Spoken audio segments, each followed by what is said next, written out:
táwọn wí ti dé ẹni táwọn wí ti dé ẹni táwọn wí ti dé sẹ́ ẹni táwọn wí ti dé ẹni táwọn sọ̀rọ̀ rẹ̀ lọ́wọ́lọ́wọ́ táriwo gbalẹ̀ gboko àwí koko àwí koko àwí koko àkàndá ọ̀rọ̀ gbogbo ayé ló gbọ́ àwí koko àkàndá ọ̀rọ̀ ẹ máa gbọ́ wa lọ.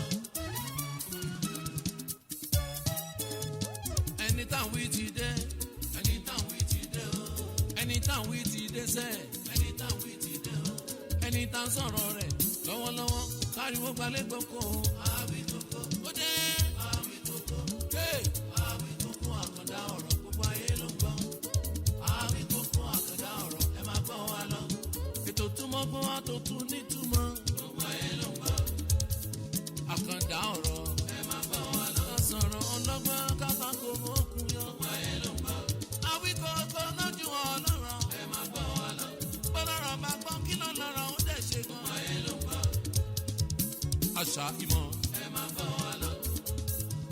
current affairs gbogbo ayé ló gbọ́ ọ̀rọ̀ tó ń lọ ní ìgboro ẹ máa gbọ́ wa lọ. kódà tó fi lórí àwọn òṣèlú wa gbogbo ayé ló gbọ́ ìtàn ẹ máa gbọ́ wa lọ. ìtàn àgbọ̀n fi kọ́gbọ́n gbogbo ayé ló gbọ́ lórí ètò Awíkókó ẹ máa gbọ́ wa lọ. àṣà ìmọ̀ gbogbo ayé ló gbọ́ ìjìnlẹ̀ ọ̀rọ̀ lóríṣiríṣi ẹ máa gbọ́ wa lọ. lẹ́yìn mo gbọ́ ní tèmi o gbogbo ayé ló gbọ́ ẹ jẹ́ ká gbọ́ ètò. ẹ ǹlẹ́ ilé alára o ìjì ọ̀sá mo kí gbogbo ọmọ kóòtù òjíire bí adúpẹ́ ẹ̀mí tó ẹ̀mí rí ojú tó túnra wọn rí òwe àkàlà àánú ọlọ́run alayò ní fi sílẹ̀ níbikíbi tí gbogbo ọmọ káàrọ̀ òjíire wà ìbànújẹ́ ò ní kàn wá láṣẹ Èdùmàrè àkàndọ̀rọ̀ Awíkókó ló kọ́ mi àjàwó àrò ni Awíkókó asọ̀rọ̀ lójú ọlọ́rọ̀ bọ́lọ́rọ̀ bá gbọ́ kí n bá labàbọ̀ ọlọ́rọ̀ ó ṣe fẹ́ni tó ẹ̀sẹ̀ ń wò mí tàbí gbọ́ mi fún ìgbà àkọ́kọ́ mo kí nínú ilé mo kí lẹ́dẹ̀ yìí a kú bí nǹkan ṣe rí a kú bó ṣe dà a kú bó ṣe ń lọ èmi wa tọ́jọ̀ wọ́n ni yọ́jọ̀ pọ̀ èmi wọ́n lájá àní bógun lọ láṣẹ Èdùmàrè oríṣiríṣi nǹkan ń ṣẹlẹ̀ ní dúníyàn tá a wà yìí ọgbà mi ń ṣòfò lójoojúmọ́ ìjínigbé lọ́lọ́kan ọjọ́ kan owó ìtanràn lọ́lọ́kan ọjọ́ kan ìṣẹ̀lẹ̀ tó ṣẹlẹ̀ nípínlẹ̀ Kwara ní kọ̀pẹ́kọ̀pẹ́ ìtàn ti jí ọ̀pọ̀lọpọ̀ èèyàn gbé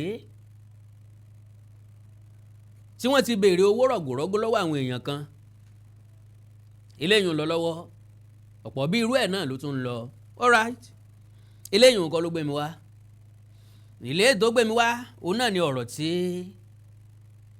ọ̀gá àjọ EFCC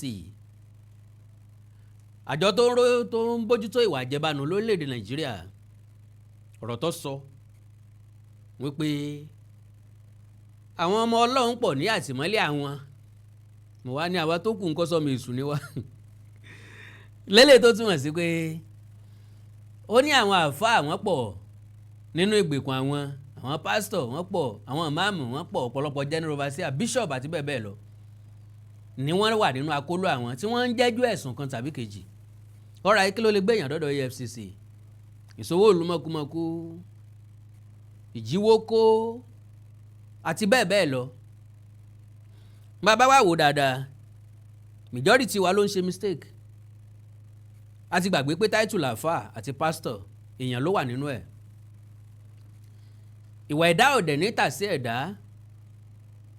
ànímọ́nìwà àdámọ́ ni àwọn nǹkan kan ẹni tí ó jalè bọ́wọ́ sọ sẹ̀lẹ̀ yọjà bọ́wọ́ sọ síráfù yọjà bọ́wọ́ sọ àfáà yọjà bówé láwà ní sórí yọ padà já ẹni tí ò sì ní já kọ́mọ́ làsọ méjì yóò sọ fún wípé orúkọ rere sàn ju wúrà àti fàdákà lọ alright kí lọ́gá àjọ EFCC sọ ó ní there are pastors imams in EFCC custody now ọ̀gá àwọn Olúkóyèdé ló sọ̀rọ̀ ó ní ọ̀pọ̀ nínú wọn ni wọ́n ń jẹ́jọ́ lọ́wọ́ ọ̀pọ̀ nínú wọn wọ́n ti jẹ́jọ́ tán tí wọ́n ń jẹ̀wà lọ́gbà ẹ̀wọ̀n táwọn náà ń bá wọn tọ́jú ọgbà ẹ̀wọ̀n lọ́wọ́. Meanwhile olùdarí ẹ̀sìn ni wọ́n tẹ́lẹ̀ kí wọ́n tó débẹ̀. Àwọn táwọn kan ṣe dádì yìí fún my pastor àfà ntọ́sẹ̀lẹ̀ ńlẹ̀ wa mo ní sọ fún yìí o àti bẹ́ẹ̀ bẹ́ẹ̀ lọ. Now according to him, corruption was not limited to political and corporate spaces. Only I have a lot of them in my holding facility. As I'm talking to you, I have a lot of them that are convicted for fraudulent practices. Àwọn adórí ọ̀pọ̀lọpọ̀ àwọn pastors àwọn àfáà tí wọ́n wà lákòlò ọlọ́pàá tí wọ́n wà lọ́gbà ẹ̀wọ̀n tí wọ́n arrest fún ẹ̀sùn kan tàbí kejì. He argued that misconduct should be seen as a personal failure rather than a reflection of any faith. Yes. Ìtàfimọ̀ sọ wípé ẹ̀sìn kan ló corrupt ẹ̀sìn kan ò corrupt. Ẹ jẹ́ ká gbà wípé ẹ̀sìn dá dúró láàyè ọ̀tọ̀, olùjọ́sìn dá dúró láàyè ọ̀tọ̀, olùdarí ẹ̀sìn dá dúró láàyè ọ̀tọ̀. Ọ̀pọ̀lọpọ̀ olùdarí ẹ̀sìn lónìí púpọ̀ nínú wọn motivational speaker lásán ni wọ́n, but torí ọ̀rọ̀ ẹnu wọn tó dùn lẹ́ fi misplace wọn gẹ́gẹ́ bí pastor tàbí olùdarí ẹ̀sìn. Ok, ọ̀pọ̀lọpọ̀ olùdarí ẹ̀sìn ló jẹ́ pé business ló bá débẹ̀. Ẹlòmíì dá church sílẹ̀ torí pé pastor tán jọ ń maintain church kan tẹ́lẹ̀ kò pínwó fún tó bó ṣe yẹ kó pínwó fún, because wọ́n ti sọ di àpapín ẹran ìgbẹ́. So junior pastor orí iye tó wọlé lọ́jọ́ ìsinmi, iye offering táwọn èèyàn dá, iye táìtì tí wọ́n san wọlé, owó ìkọ́lé, owó epo generator, owó nǹkankan, owó tá a fi tún lè ìjọsìn ṣe àti bẹ́ẹ̀ bẹ́ẹ̀ láti altar call lóríṣiríṣi, ọmọ iye tó wọlé. Ṣùgbọ́n níparí oṣù jẹ́ kí sálárì ẹ̀ ojú sálárì ẹ̀ náà lọ́yọ́ máa wò pé business yìí pé o pásítọ̀ nìkan ní dàyàdé gbogbo ẹ̀, sálárì wa nìkan náà kúkú ń fún wa, yóò pay. Kémi náà dá ṣọ́ọ̀ṣì tèmi náà lẹ́jàre. After all kò sí bí ó ṣe burúburú tó, èyàn ò rè èèyàn bí mélòó kan mú lọ́nu church, yóò approach àwọn èèyàn díẹ̀, ìyàwó tiẹ̀, àwọn ní congregation àkọ́kọ́ àtàwọn ọmọ ẹ̀ àjàjà tó bá ti bímọ tó pọ̀ díẹ̀, ilé ìjọsìn ti bẹ̀rẹ̀. So business wise ń ló gbé wọn di ìránṣẹ́ Ọlọ́run. Well, mo mọ̀ pé ó máa ń fàjà láàrin èmi àtọ̀pọ̀lọpọ̀ èèyàn tí n bá sọ wípé kò sí nǹkan tí ń jẹ́ ìránṣẹ́ Ọlọ́run. Adarí ẹ̀sìn ló wà, that is àwọn tí wọ́n ń tọ́ni sọ́nà lórí ẹ̀sìn kan, àwọn tí wọ́n ń pè wá sójú ọ̀nà Ọlọ́run lórí ẹ̀sìn kan. Majority wọ́n ń pè wá sójú ọ̀nà Ọlọ́run, àwọn gangan ò ní rè lójú ọ̀nà bẹ́ẹ̀ o. Wọ́n ń preach gospel, wọ́n ń preach ìyìn rere, wọ́n ń preach nǹkan tó lè mú wa wọ̀run rere, àwọn gan òṣìṣẹ́ tó lè mú wọn wọ̀run rere. That is human being for you. Now ìwọ tí wọ́n wá ń tẹ̀lé wọn, ó wá ń tẹ̀lé wọn ní kúníyè, onígbàgbọ́ nínú whatever tán bá ti sọ, lo and behold àwọn èèyàn ń lo orúkọ Ọlọ́run. Bible náà ti sọ sẹ́yìn náà, ó ní níkẹyìn ọ̀pọ̀lọpọ̀ àwọn èèyàn máa lo orúkọ mi, wọ́n sọ pé torí orúkọ mi, nítorí pẹ̀lú orúkọ mi làwọn fi ń já èdè táwọn fi ń tú èdè. Bible ti sọ síwájú, gbogbo ẹ̀ náà ló ti ń ṣẹlẹ̀ ní ìsìn. But why tó jẹ́ pé Nàìjíríà ni pastors pọ̀ sí jù, Nàìjíríà ni churches pọ̀ sí jù, Nàìjíríà láti káràmásìkí ẹ̀sìn Islam. Why tó jẹ́ pé Nàìjíríà náà ni corruption pọ̀ sí jù? We are all corrupted. Àwọn tó jẹ́ olùjọsìn nìkan kọ́ ni wọ́n corrupt o. Màmá aláta yẹn corrupt. Ntọ́ bá mú ọ tó fatagidi sókè tó fi ẹ̀sà sísàlẹ̀ ó corrupt náà. Ìyá oníráìsì yẹn corrupt. Ntọ́ bá mú ọ tó fi jìn agolo sínú kó lè dínkù. Ọjà tó ta lọ fẹ́ gbowó ẹ̀ yẹn, wọ́n náà corrupt. Driver, kò sẹ́ni tí ò corrupt láàrin wa, name it. Àwọn àjọ elétò náà mọ̀nàmọ́ná wọ́n corrupt. Ṣé náà tí wọ́n mú fún alówó tán gbà lọ́wọ́ wa? Ṣé wọ́n ń ṣiṣẹ́ owó tá à ń san? Telecommunication ń bo ni wọn ò ti corrupt. Corruption ó kárí já ni. So with that, tá bá limit corruption sí ọ̀dọ̀ àwọn politician nìkan, because nínú ọ̀rọ̀ tó sọ yìí tí bá wo comment àwọn èèyàn kan sọ wípé ok ńgbà tẹ́ ti iṣẹ́ dọ́dọ̀ àwọn pastor àtàwọn àfáà ẹ ṣiṣẹ́ dé Senate at House of Representatives because corruption tó pọ̀ jù inú òṣèlú ló wà. Very very unfortunate pé lórílẹ̀‐èdè tá a ti ń sọ pé ó kún fún wàrà àti fún oyin àríwá rẹ̀ mu. Gbẹ̀ngà Adébóyè of blessed memory ó ní Nàìjíríà o Nàìjíríà ṣe bí ilẹ̀ tó san fún wàrà tóyin ló ń jẹ́ bó bá ti jẹ́ bá ń oyin rẹ̀ dà o wàrà rẹ̀ ń kọ́ ò ta ló fún gbẹ́. So a wá béèrè lọ́wọ́ wa pé kí ló dé torílẹ̀-èdè ọ̀hún sàn fún wàrà tó sàn fún oyin but tó jẹ́ wípé àròyìn ẹ̀ là àríwá rẹ̀ jẹ́ inú ìṣẹ́ la ti ń pòyì. Now ẹ jẹ́ kí n kọ̀rọ̀ ẹ̀ síwájú dáadáa. Ó ní Christian and Islamic institutions, he noted, are equally vulnerable to abuse, noting that anti-corruption enforcement has reached both the pulpit and the mosque. He said the agency's experience has shown that integrity is rooted in individual character, not titles or religious identity. I said it. Kì í ṣe pé èèyàn ni. Yorùbá máa sọ̀rọ̀ kan pé àṣé èèyàn ló lè. Èèyàn lálágbèrè, èèyàn ní panṣágà, èèyàn ní aṣekúpani. Àwọn èèyàn kan ni wọ́n mọ̀ ọmọlàkejì wọn tí wọ́n dá wọn dùbúlẹ̀ gba tí wọ́n fẹ́ dún màálù tí wọ́n sì dọ̀bẹ́ dé wọn lọ́rùn. Sọ́lọ̀ náà ni kò sí nǹkan tó kọ́ lọ lọ́pọ̀lọpọ̀ gbà. So ẹ̀sìn kọ́ àwọn èèyàn ni. Olukoyede's remark also revived attention on regulatory powers granted under the Companies and Allied Matters Act. The act empowers authorities to intervene in the affairs of religious body and associations where fraud, misconduct or mismanagement is suspected. Àwa náà ti sọ̀rọ̀ yìí several years ago wípé wọ́n bá fẹ́ kí ẹ̀sìn ó dáa orílẹ̀-èdè Nàìjíríà gẹ́gẹ́ bí ìjọba wọ́n gbọ́dọ̀ focus lórí religion, wọ́n gbọ́dọ̀ monitor àwọn religious leader, wọ́n gbọ́dọ̀ try láti moderate àwọn nǹkan kan tọrọ mẹ́sìn because religious of then based on collective effort impact ní ìsìn individual ni.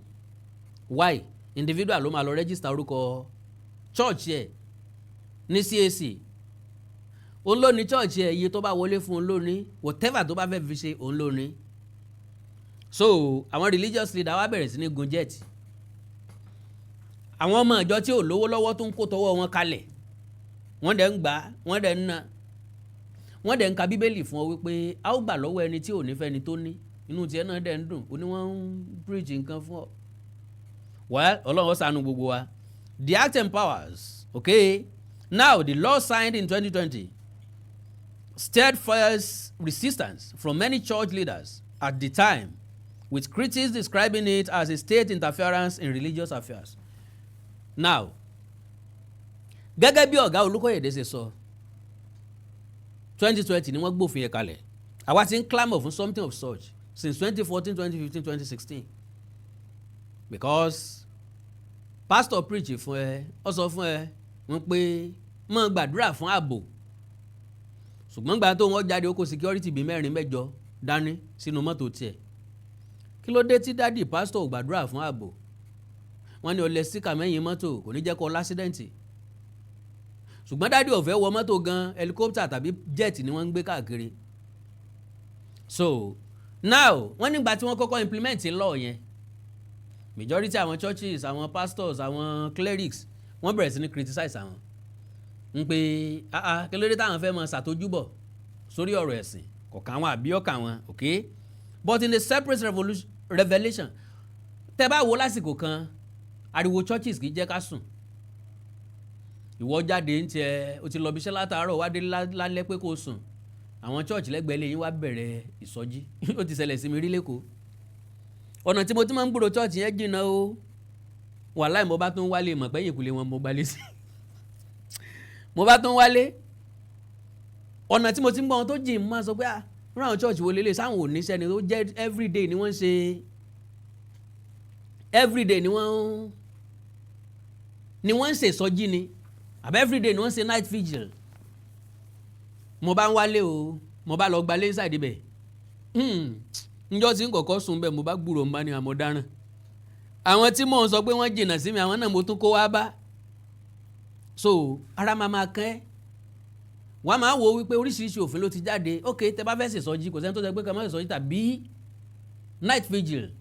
Ṣùgbọ́n ẹ má lo loudspeaker, ẹ má lo megaphone. Gbogbo nǹkan tẹ́ fẹ́ ṣe ẹ jẹ́ kó mọ nínú church yín. Lagos State nìkan lórí control. Wọ́n sọ fáwọn churches tó bá fẹ́ lo speaker kí wọ́n pàdé nínú church wọn débi pé nǹkan bá ń ṣe nínú church kò ní hàn síta. Ariwo tá a pa nínú church nǹkan ló máa pe àlejò tí ń kọjá lọ tàbí tí ò fẹ́ wá church yín tàbí lẹ́sìn míì láti wá sí church yín. So, but in a separate revelation, Olukoyede disclosed that the EFCC once investigated Jerry Eze, founder of Streams of Joy International, following intelligence report linking his accounts to suspicious foreign inflows. Kí ni foreign inflows? So possibly money laundering, possibly àwọn àjọ kan lókè òkun wọ́n ń finance ministry ẹ̀, owó ń wọlé sínú ẹ̀, okay? Oríṣiríṣi àjọ ló ń support Christianity, oríṣiríṣi àjọ ló ń support Islamic religion, but unfortunately in tí wọ́n ní kàn fowó yẹn ṣe kọ́ ni majority wọ́n máa ń fi ṣe. Like àwọn ẹlẹ́sìn kan wà tó jẹ́ pé tán bá fẹ́ gba grant látòkè òkun wọ́n á record àwọn èèyàn tó wà vulnerable, àwọn èèyàn tí bí ń pa, àwọn èèyàn tó ń gbé ghetto tí wọ́n ò rí lé gidi sùn, ìyẹn náà fi máa apply fáwọn grant yẹn. At the end of the day ńgbà tán bá sanwó ńlá fún wọn, jet tí wọ́n lọ fi rà, mansion náà lọ fi kọ́, school náà lọ fi dá sílẹ̀, estate náà lọ fi rà àti bẹ́ẹ̀ bẹ́ẹ̀ lọ. So gbogbo àwọn nǹkan yẹn ńlá wá fi wò wípé bí ìjọba bá dá sọ́rọ̀ ẹ̀sìn kò tí ì bá àdìjù.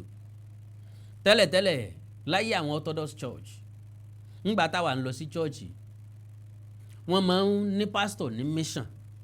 Kò sí pastor tó máa ń dá church lẹ̀, collectively náà máa ń dá church lẹ̀. So àwọn churches kan tiẹ̀ wà tó jẹ́ pé láti central náà ti máa ń pín pastor káàkiri.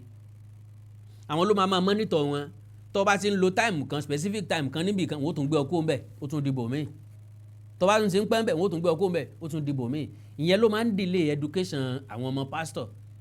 Tó fi jẹ́ pé education wọn máa ń sún sẹ́yìn. Tán bá kó class kan láti bí, wọ́n á tún lọ bẹ̀rẹ̀ tún class yẹn bẹ̀rẹ̀ ń bò míì, wọ́n tún lọ tún class míì bẹ̀rẹ̀ ń bò míì.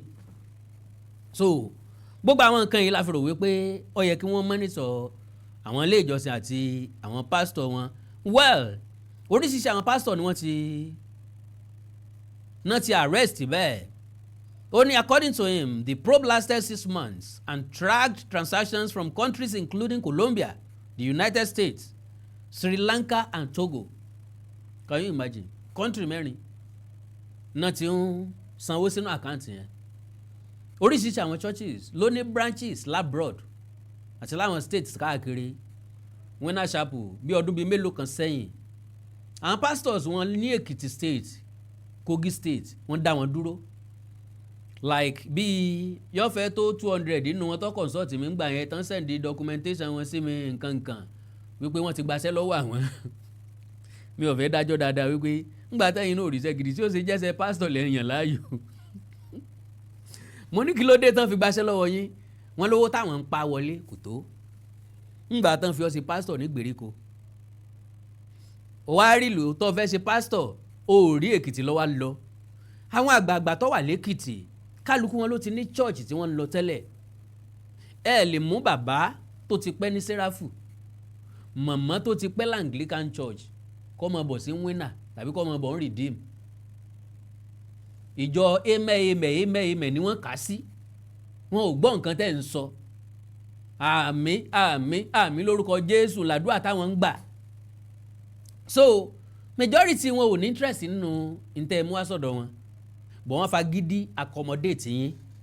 Well, we saw dollars and pounds dropping in like raindrops. Àwọn foreign currency tí ń wọlé sínú àkáǹtì ẹ̀ bí ìgbà tí òjò bá ń rọ̀. All right, ẹ jẹ́ kí n yá ìṣẹ́jú kan lò nínú ìṣẹ́jú yín. Tí n bá padà dé, wọ́n tẹ̀síwájú. God bless you.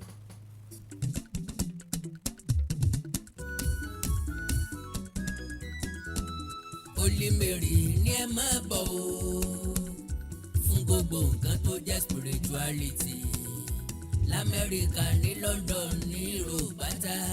Holy Mary spiritual store ní ẹ máa bọ̀ o. Holy Mary spiritual store àgbà àràgbà ilé ìtajà tọ́kalẹ̀ sórílẹ̀-èdè Amẹ́ríkà níbi tẹ́ ẹ ti máa rí gbogbo nǹkan ìbílẹ̀ rà lọ́lọ́kan òjọ̀kan. A standard spiritual store tẹ́ ẹ ti máa rí gbogbo nǹkan tọ́rọ̀ mọ́ spirituality rà. Spiritual perfume bíi perfume divine grace tí jẹ́ káàánú ọwá ni rí débi kọ̀rọ̀kọ́ndú. Perfume 77 Holy Michael perfume lẹ́yìn fẹ́ rà. Divine favour chairman perfume ẹ̀mí mímọ́ perfume Miss Paris àti bẹ́ẹ̀ bẹ́ẹ̀ lọ. Bákan náà ni spiritual soul àwọn ọṣẹ aṣínà lóríṣiríṣi ọṣẹ aṣẹ́gun ọṣẹ arọ́bí ọṣẹ pègúnrẹ́ ọṣẹ ìtúsílẹ̀ ọṣẹ ìwòsàn bẹ́ẹ̀ bá ṣe fẹ́ sí ni. Holy Mary ń ta spiritual oil òróró bíntù 6 flower òróró pẹ̀lú ọṣẹ tó gallant danduala sasorobia magnet oil ọ̀sọ̀rọ̀bíà success oil witches expeller oògùn ọfà àgbo ọfà àpòrò ọfà tó dájú àgbo arthritis àgbo diabetes àgbo fún ìtọ́jú ojú àgbo fún ìtọ́jú ọpọlọ àgbo fún ìsàn jẹjẹrẹ àgbo fibroid àti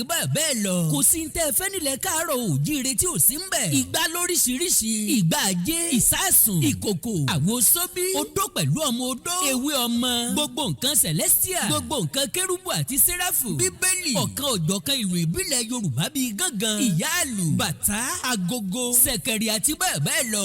Gbogbo ẹ̀ ní Holy Mary spiritual store tó wà ní 781C Paston Drive District Heights Maryland United States of America. Gbogbo ẹ̀yin ta Amẹ́ríkà London títí dé gbogbo Europe kanlẹ̀ gbọ̀ngbọ̀ngbọ̀n. Ẹ fi ọkàn balẹ̀ gbogbo ń tẹ́ ẹ bá fẹ́ ní Holy Mary spiritual store wọ́n ó gbé e dẹnu ọ̀nà yín kókókó. Bákan náà ni wọ́n ń ṣe spiritual consultation. Bóyá ẹ fẹ́ wádìí nǹkan tó díjú tó lọ́jú papọ̀ tó ta kókó. Ẹ̀yin ẹ sáà ti pè wọ́n sórí nọ́mbà yìí tàbí kẹ́ ẹ bá wọn sọ̀rọ̀ lórí WhatsApp +1 240 486 7267 +1 240 486 7267 tàbí kẹ́ ẹ kàn sí wọn lórí website holymaryshop.online. bó o bá fẹ́ wẹ ìgúnwẹ ìpè wẹ ìdààmú ayé rẹ kúrò Holy Mary spiritual store ní kó o máa lọ. Holy Mary spiritual store ẹ̀bọ kéékèèké ní gbalẹ̀ ìkúlẹ̀. ọ̀rọ̀ ayé wa ń fẹ́ àbójútó mójútó ọ̀rọ̀ ayé rẹ yóò sì dára fún ọ. gbogbo nǹkan tó jẹ́ spirituality l'Amẹ́ríkà ní London ní Europe pátá Holy Mary spiritual store ní ẹ máa bọ̀ o. Kí gbogbo etí tó ń gbọ́ wa nílé mo sì kí gbogbo ojú tó ń wò wá nílé pé ojú tẹ fi ń wò wá ò ní fọ́ etí tẹ sì fi ń gbọ́ wa ò ní di. Orúkọ tèmi ni Godwin tí gbogbo ẹ̀yin èèyàn mọ̀ sí ìyá Ìjẹ̀bú gẹ́gẹ́ bí ẹ ṣe mọ̀ ní ìṣe wa wípé ìlera yín òun ló jẹ wá lógún a tún ti dé bí a ṣe ń dé o. Gbogbo ẹ̀yin tí ẹ ní ìṣòro tó jẹ́ pé ọkùnrin tó dàbí obìnrin nínú ilé ọkùnrin tí ò lè ṣojúṣe ẹ̀ pẹ̀lú ìyàwó ẹ kàn sí iléeṣẹ́ Godwin. Ẹ̀yin tó jẹ́ pé pépà lẹ máa ń kà lálẹ́ ẹ má ka pépà mọ́ ẹ kàn sí wa a ní pákéjì oríṣiríṣi fún yín a ní 3-in-1 a ní 2-in-1 fẹ́yìn ọkùnrin tó lè jẹ́ tó máa jẹ́ kẹ́ ṣe bó ṣe yẹ kẹ́ ṣe. Bákan náà ni ìṣòro tí a ń pè ní arthritis yìí ó ń ṣọkùnrin ó ń ṣobìnrin orúnkún ríro ìbàdí ríro ọrùn ẹsẹ̀ ríro ẹlòmíì ó lè jẹ́ osteoarthritis lónìí ẹlòmíì rheumatoid arthritis ẹlòmíì ìdẹ̀rẹ̀ kò ní lè bẹ̀rẹ̀ mú nǹkan lẹ̀ ẹlòmíì ò lè bẹ̀rẹ̀ kírun ó ṣeé ṣe kó jẹ́ sciatica ni ó ṣeé ṣe kó jẹ́ lumbar spondylosis ni ẹlòmíì ìdẹ̀rẹ̀ arthritis ni tó bá ti di pé ìbàdí ń ro ẹ̀ ò lè bẹ̀rẹ̀ ẹlòmíì orúnkún ríro ẹlòmíì ẹsẹ̀ á máa gbóná ẹlòmíì àpapọ̀ rẹ̀ á máa gbóná ẹlòmíì ẹsẹ̀ á máa gbọ̀n ẹlòmíì ara á máa tá orí á máa tá àpapọ̀ ara á máa tá ẹ kàn sí iléeṣẹ́ Godwin ìyá Ìjẹ̀bú ẹlòmíì ò lè fojú ọwọ́ ẹ̀ báyìí gbogbo ọwọ́ á máa ró gbogbo ẹ̀yin tẹ́ tí ń lò náà ẹ máa jẹ́rìí sí ẹ kàn sí iléeṣẹ́ Godwin ìyá Ìjẹ̀bú. Bákan náà ni àwọn èèyàn tó ń tọ̀ ìtọ̀ àtọ̀jù yìí ó ṣeé ṣe kó jẹ́ pé prostate enlargement ni fún ẹ̀yin ọkùnrin tẹ́ tí lé lọ́mọ 40 ọdún tẹ́ bá ní prostate enlargement ẹ lè máa tọ̀ léraléra ẹlòmíì ò ní rí tọ̀tọ̀ rárá ẹlòmíì ìdẹ̀rẹ̀ tó bá fẹ́ tọ̀ á máa ní ìrora ẹlòmíì ìdẹ̀rẹ̀ kó tó débi tó máa tọ̀ sí ìtọ̀ ìtì máa jábọ́ ṣùgbọ́n obìnrin ní a máa tọ̀ léraléra kó tó débi tó máa tọ̀ sí ìtọ̀ ìyá ti máa jábọ́ ó ṣe é ṣe kó jẹ́ weakness of bladder làwọn ní àbí kó jẹ́ infection àbí kó jẹ́ diabetes insipidus tí a mọ̀ sí àtọ̀gbẹ ìyẹn náà lè fà á ká máa tọ̀ púpọ̀ jù ẹ kàn sí iléeṣẹ́ Godwin ìyá Ìjẹ̀bú èyíkéyìí tó lè fà á kẹ́ ẹ máa tọ̀ púpọ̀ jù ara iṣẹ́ wa ni lára iṣẹ́ tèmi jogún látọ̀dọ̀ bàbá mi àtọ̀jú yín gbogbo ẹ̀ ó sì padà sí àyè ẹ̀ bó ṣe tó àti bó ṣe yẹ. Bákan náà ni àwọn tó ní hepatitis ooru inú ẹ̀dọ̀ ni ṣùgbọ́n tí hepatitis bá ti pẹ́ lára ó lè ba ẹ̀dọ̀ jẹ́ ó lè fà á kéèyàn ní enlarged liver ó dẹ̀ lè fa oríṣiríṣi ìṣòro sí ẹ̀dọ̀ yẹn. Ẹlòmíì á máa ní àmì bí kínú máa dùn, bí kójú máa pọ́n, kítọ̀ ẹ̀ máa pọ́n. Ẹlòmíì dẹ̀ kò ní rámì rárá, bóyá lọ ṣàyẹ̀wò wá kàn sọ fún pé ó wà positive, ẹ kàn sí wa. Ẹlòmíì dẹ̀rẹ̀ ó lè jẹ́ liver cirrhosis lòun ní, èyíkéyìí tí ẹ ó ìbàjẹ́, ẹ kàn sí iléeṣẹ́ Godwin Ìyá Ìjẹ̀bú. Bí mo ṣe sọ̀rọ̀ yìí tẹ́ ní prostate, ó jẹ́ prostate enlargement ni, ó jẹ́ prostate cancer ni, ẹ kàn sí wa. Pẹ̀lú ògo Ọlọ́run ẹ lè rí bákan náà mọ́. Mo ti sọ fún yín gbogbo ìṣòro yòówù kẹ́ni, ewé àti egbò pọ́nbélé tí àwọn bàbá wa ń lò láyé àtijọ́ tá a ti gbé kalẹ̀ lọ́nà ìgbàlódé tó sì ṣe bẹbẹ lágbára, òun là ń lò fún ọmọdé àti àgbà. Ẹ kàn sí wa, ẹ ní kábàámọ̀ pẹ̀ ṣe bẹ́ẹ̀. Ẹ̀rọ ìbánisọ̀rọ̀ mi ni 08033034777 08033034777. Ẹ bá wà l'Amẹ́ríkà, kẹ́ ẹ wà ní Spain, kẹ́ ẹ wà ní UK, ibikíbi tẹ́ ẹ bá wà, ó jẹ́ Canada ni, ó lè jẹ́ Port Harcourt ni, ó jẹ́ Abuja ni, ibikíbi tẹ́ ẹ bá wà, ẹ kàn sí iléeṣẹ́ Godwin Ìyá Ìjẹ̀bú. Ẹ bá mi sọ̀rọ̀ lórí WhatsApp, ẹ lè pè mí, ẹ lè fi voice note lẹ̀, ẹ lè fi message lẹ̀ lórí WhatsApp, máa dá yín lóhùn bó ṣe tó àti bó ṣe yẹ. Gbogbo ibi tẹ́ ẹ bá wà lè gbòógì wá máa dé, ẹ sì ní kábàámọ̀ pé ẹ kàn sí iléeṣẹ́ Godwin Ìyá Ìjẹ̀bú. Ẹlòmíì apákan ara ẹ̀ á máa kú, kí ló fà tápákan ara fi ń kú? Ẹ kàn sí wa, ẹ máa mọ̀. Ẹlòmíì ọrùn àdídì máa steve, ẹlòmíì àyà ló máa dùn, ẹlòmíì ẹ̀gbẹ́ ló máa dùn, ẹlòmíì á máa wúkọ́, ó lè wúkọ́ kókó ti wà lẹ́nu ẹ̀ tipẹ́tipẹ́ tí ò sì ní lọ. Ẹlòmíì ìjẹ̀rẹ̀ ó máa ní ìṣòro àti breathe in oxygen, breathe out carbon dioxide. Àwa máa ní ìṣòro, a máa ní kàtà gbogbo ìgbà. Kí ló ń fà? Ó ṣeéṣe kó jẹ́ asthma ni, ó ṣeéṣe kó jẹ́ bronchitis, ó dẹ̀ ṣeéṣe kó jẹ́ pneumonia cough ìwọ ní. Tó bá ti kàn sí wa, èyí tó bá jẹ́ nú ẹ̀ ló máa determine irú egbògi tá a lè kẹ́ra láti lè ṣe wa. Ẹ ṣe mọ̀, mo ti sọ fún yín o, ẹ̀rọ ìbánisọ̀rọ̀ wa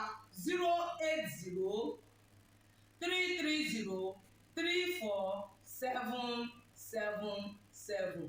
Iléeṣẹ́ Godwin last bus stop yín ni pẹ̀lú agbára Ọlọ́run. Remember, if it is not Godwin, it can never be like Godwin. I used to tell you, health. Well, pápápá nítorí àkókò wa, only we saw dollars and pounds dropping in like raindrops. The anti-graft chief, however, said the investigation find no evidence of money laundering or financial misconduct against the cleric. Okay? Ntí EFCC ó sọ nìyẹn, but ìbéèrè tèmi ni pé business wo ni pastor yẹn ń ṣe tí dollars fi ń wọlé, tí pounds fi ń wọlé láwọn countries tó dárúkọ yẹn? Kí ni business ẹ̀? Irú owó wo ni ń wọlé? Offering ni, tithe ni, àbáwọn èèyàn kan ń dáṣí dádì lówó? So ó yẹ ká lè béèrè yẹn náà, ká sọ pé kò sí nǹkan kan officially tó sọ wípé okay o, dádì ń lo jìbìtì ni o, àbẹ́nìkan ló ń lo àkáǹtì wọn láti kówó rìnrìn àjò. Ó ní rather than prosecution, he said the outcome reinforced the agency's belief that anti-corruption work must also include recognizing transparency and ethical conduct. He said, and I quote, "People identify us with criminals, with suspects, and all of that. I also have a preventive mandate. EFCC should also be identified with precious people who have integrity. We must drum them up," he stated. He described Jariese as deserving of institutional validation for demonstrating integrity, though he added jokingly that no formal clearance letter will be issued, as the commission would continue to monitor financial activities within its statutory powers. Order. Well, ẹni tó jí nǹkan bọ́ bá kó sọ́dọ̀ àwọn ọlọ́pàá ó lè di oní nǹkan, wọ́n bá bọ́ sọ́dọ̀ àwọn EFCC ó lè di oní nǹkan. Bobrisky ti tú ọ̀pọ̀lọpọ̀ àṣírí, ọ̀pọ̀lọpọ̀ àwọn èèyàn tí wọ́n mú náà ti tú ọ̀pọ̀lọpọ̀ àṣírí. Tí ọwọ́ bá ti exchange pẹ̀lú nǹkan kan, ó ṣe é ṣe kẹ́lẹ́sẹ̀ ọ̀hún kọ́mọ̀ jẹ́ ẹlẹ́sẹ̀ mọ́. Well, àkàndọ̀rà okòǹkò bá a wí tòní tọ̀la kẹ́ni mọ́ni ò ní torí ẹ̀kọ́ jáwọ́. Ìjọba ṣòfin kọ̀ràn kàkọ́sẹ́ni tí ó ṣòfin àjẹ́. Ṣé àgbàgbé gbogbo àwa tí a fẹ́ kí ọmọ wa ó mọ̀ nípa èdè àti àṣà Yorùbá, America, Canada, London, Germany, France àti bẹ́ẹ̀ bẹ́ẹ̀ lọ, gbogbo European countries pàápàá ẹ láǹfààní láti kàn sí mi tẹ́ bá fẹ́ forúkọ ọmọ tí náà sílẹ̀ ìforúkọ ń lọ lọ́wọ́lọ́wọ́ pẹ̀lú ògo Ọlọ́run first week of June la máa bẹ̀rẹ̀ láìsí ìdádúró kankan ẹ forúkọ ọmọ yín sílẹ̀ ẹ já sọ̀rọ̀ lórí WhatsApp +234 904 851 9362 +234 904 851 9362. ẹ like ẹ follow page mi lórí Facebook Awikonko television ẹ subscribe sí YouTube channel mi Awikonko TV bákan náà Onídèmọdé TV níbi tá a ti ń ṣe Onídèmọdé game show. Ẹni nǹkan pàtàkì tẹ́ fẹ́ bá mi sọ lẹ́ẹ̀kan sí ẹ já sọ̀rọ̀ lórí WhatsApp +234 904 851 9362 +234 904 851 9362. èdè àti àṣàlẹ̀ káàròjìrò ní wọ́mi o orílẹ̀-èdè ilẹ̀ káàròjìrò ní dàrú ìlú ẹnì kọ̀ọ̀kan wa yóò tòrò mẹ́nẹ́mẹ́nẹ́ bí omi àfòwúrọ̀ pọ́n àjùwàṣe o.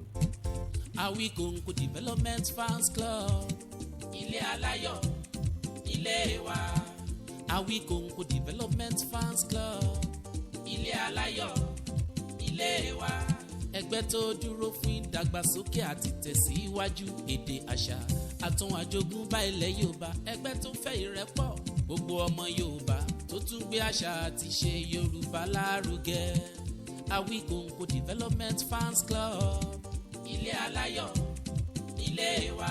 Awikonko Development Fans Club Worldwide ẹgbẹ́ tí kò rọ̀gbọ̀kú lé ìjọba ẹgbẹ́ tó dúró fún ìdàgbàsókè àti ìtẹ̀síwájú èdè àṣà àtún àjogúnbá ilẹ̀ Yorùbá pẹ̀lú àtìlẹ́yìn gbajúgbajà pèdèpèdè ní àkàndá ọ̀rọ̀ Awikonko ẹgbẹ́ tó ń fẹ́ ìrẹ́pọ̀ gbogbo ọmọ Yorùbá ẹgbẹ́ tó ń gbé àṣà àti ṣe Yorùbá lárugẹ ẹgbẹ́ tó dúró láti ṣàtìlẹ́yìn tó gbọngbọ́n fún àkàndá ọ̀rọ̀ Awikonko àti àwọn ètò rẹ̀ káàkiri àgbáyé. Àǹfààní wà láti darapọ̀ mọ́ wa ẹ bá wa sọ̀rọ̀ lórí WhatsApp nìkan ẹ lè pè wá ẹ lè send text message tàbí voice note pẹ̀lú àwọn nọ́mbà wọ̀nyí +234 8053270136 tàbí ààrẹ ẹgbẹ́ Adéolú Adékọ́lá lórí +17048912729. Awikonko Development